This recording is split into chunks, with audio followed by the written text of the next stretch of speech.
Экологиялық залалы аз, әрі экономикалық тұрғыда тиімді. Сәтбаев қаласындағы жылу станциясында іске қосылған жаңа технологияға осындай анықтама беруге болады.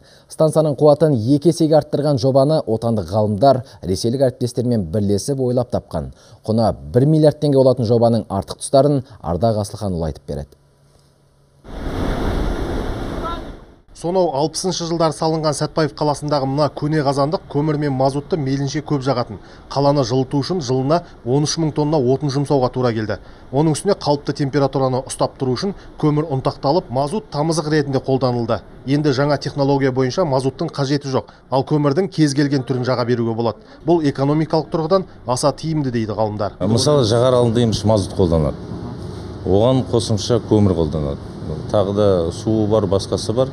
Көмірді кептіріледі, оны үгетіледі. Сол процестердің бәрі қазір сырт қалды. Қазір көмірдің фракциясы енді қалыңдығы дейік. Бұрынғы қарағанда жоғарылау, сосын конвейерный лентамен әкелінеді. Инновациялық технология елімізде тұңғыш рет қолға алынып отыр. Ресей мен Қазақстан ғалымдарының бірлескен қанатқақты жобасын жүзеге асыру үшін 1 миллиард теңге қаржы жұмсалған. Егер оң нәтижесін берсе, еліміздің басқа қалаларына да орнату көзделген.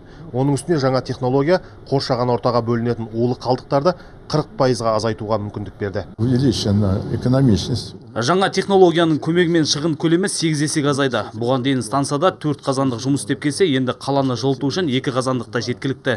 Ал қалған екеуі тек төтенше жағдай бола қалған жағдайда ғана іске қосылады. Яғни істен шыққан қазандықты алмастырады. Қазір Сәтбаев қаласында тұтас бір ауданның құрылысы жүріп жатыр. Бұл жерге жақын маңдағы бірнеше ауылдың халқы көшірілмек. Жаңа ауданға жеке қазандық салу үшін 6,5 миллиард теңге қаржы қажет. Енді жаңғыртылған жаңа станцияның көмегімен бұл ауданда жылумен қамтамасыз етіледі. Станция бұрын сағатына 50 гигакалория жылу өндірсе, қазір 100-ге жеткен. Ардақ Асылханұлы, Василий Савкин, Әсет Асайынов, Қарағанды облысынан.